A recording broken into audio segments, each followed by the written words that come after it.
In our last couple of videos, we discussed whether Moses knew anything about Judaism and whether he even spoke Hebrew.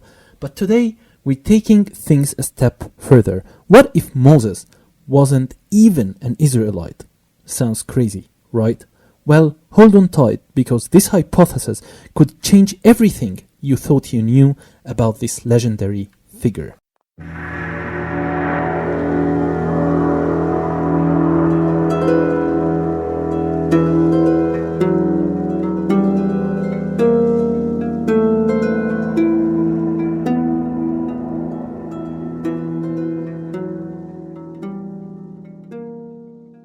So let's start with what the biblical story tells us.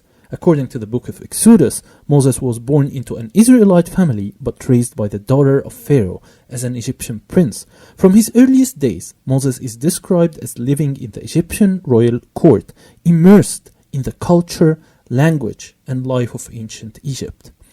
But here's the thing, if Moses spent his formative years as part of the Egyptian elite, he would have been deeply Egyptian in his identity. He would have been educated in Egyptian religious beliefs, practices, and politics.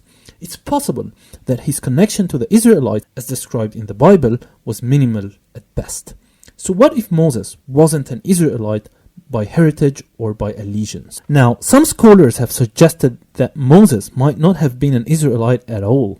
Instead, he could have been an Egyptian official or priest who had a connection to the Hebrew slaves in ancient Egypt. In fact, the name Moses itself is Egyptian in origin. It means son of or born of, and it appears in other famous Egyptian names like Mose and Ahmos and Ra-Mos or Musa.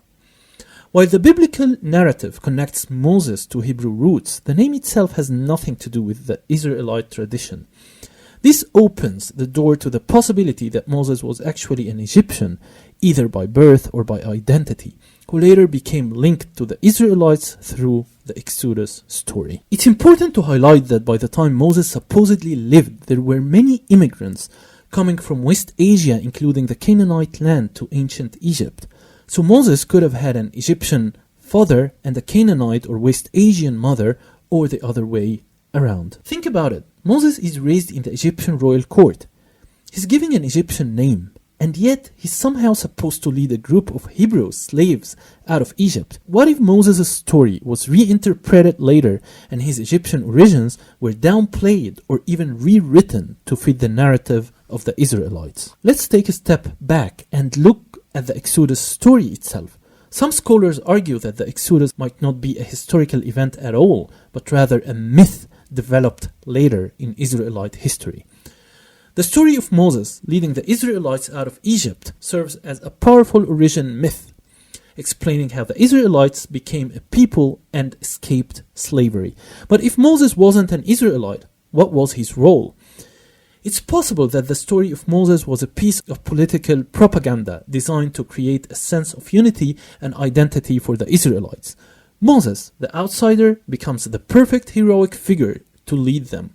By making him an Israelite, whether he was or wasn't, the writers of the biblical narrative gave the people a leader with both insider and outsider credentials. The story of Moses could have been shaped and reshaped over centuries, with later writers transforming an Egyptian or foreign figure into an Israelite hero, giving the emerging Jewish people a unifying leader and a sense of divine destiny. So why does this idea that Moses wasn't an Israelite matter? Well, it challenges the traditional narrative, but it also opens up new possibilities for understanding the origins of the Jewish faith and the ancient Israelites. If Moses was an outsider who adopted and spread the worship of Yahweh, it suggests that early Israelite religion was shaped by a wider range of influences than we often think. The story of Moses might not be about a purely Israelite figure leading his people, but about a figure who bridges cultures, Egyptian, Midianite, and Israelite. This helps us see the development of ancient Israelite religion as a more complex and dynamic process, influenced by many different peoples and traditions. At the end of the day, whether Moses was an Egyptian or an Israelite, his story has shaped history in profound ways.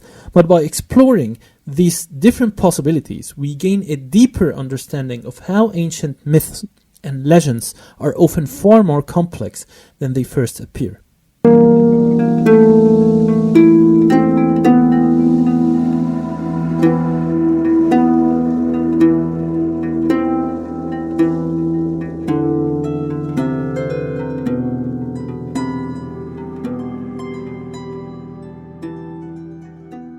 The story of Moses is one of liberation, divine law, and revolution against tyranny.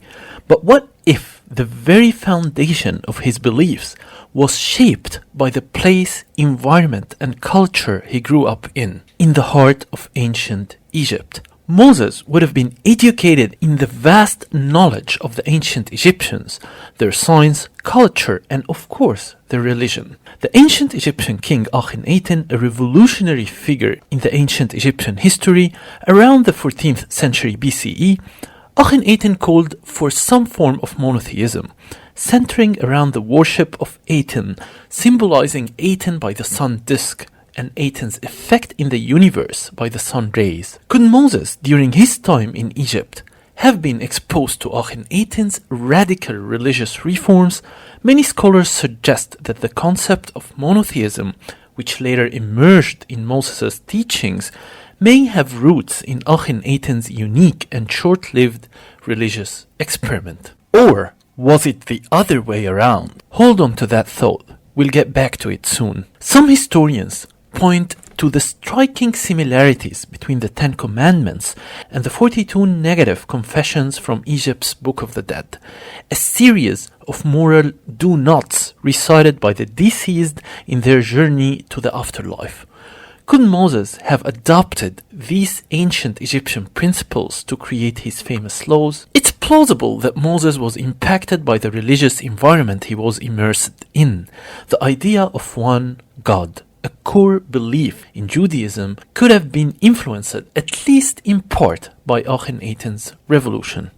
Of course, this theory is debated among scholars. Some argue that Moses' monotheism predated Akhen Aten. What if Akhen Aten was not breaking new ground, but rather attempting to revive what Moses had taught years earlier? Most scholars place Moses around the 15th to the 13th century BCE, and even some place Moses in the 16th century BCE, while Akhen Aten's reign is firmly set in the mid-14th century BCE. This might place Moses before Akhen Aten, raising the possibility that Akhen Aten, known for introducing the worship of a single god, Aten, may have been influenced by Moses' legacy. Some researchers believe Akhen Aten may have been familiar with the stories of Moses. The idea of a single god in ancient Egypt didn't begin with Moses or even with Akhen Aten. In fact, the seeds of monotheism may have existed in ancient Egyptian thought long before either of these figures made their mark on history. One of the most compelling examples is the god Amun-Ra, a fusion of two powerful gods, Amun, the hidden god, and Ra, the sun god. By the Middle Kingdom, around 2000 BCE, Amun-Ra had risen to become the supreme god of ancient Egypt, worshipped as the creator of all things and the ruler of the universe. This convergence of deities hints at an early trend toward monotheism, even if it wasn't fully realized yet. Amun-Ra wasn't just another god in the ancient Egyptian pantheon. In some inscriptions, he's described as the only one, the self-created, and the hidden one. Ideas that resonate with the later concept of a singular, all-powerful God. While ancient Egypt remained polytheistic during the height of Amun-Ra's worship, the language used to describe him suggests that the ancient Egyptians were experimenting with the idea of a God who transcended the others, a deity who held ultimate authority over both the gods and humans. Inscriptions dedicated to Amun-Ra also reflect this transition. One ancient inscription reads, "He's one who made himself into millions," which parallels later monotheistic thought of a single creative force behind all existence.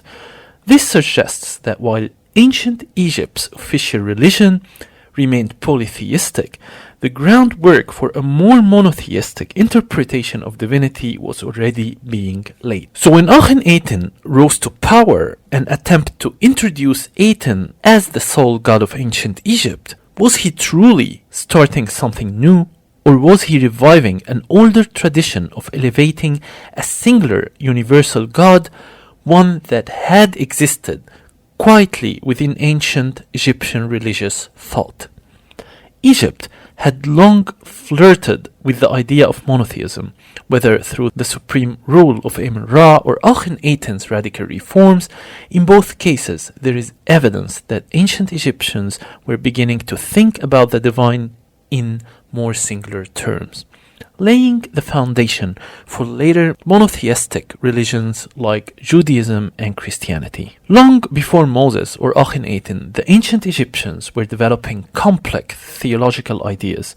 Monotheism wasn't a sudden revelation, but rather the culmination of centuries of spiritual evolution. Did Moses inherit these early notions of one God from his time in ancient Egypt, or was his divine inspiration part of a much older tradition that the ancient Egyptians themselves had begun to explore? Monotheism, was it born in ancient Egypt, nurtured by Moses and revived by Akhen Aten?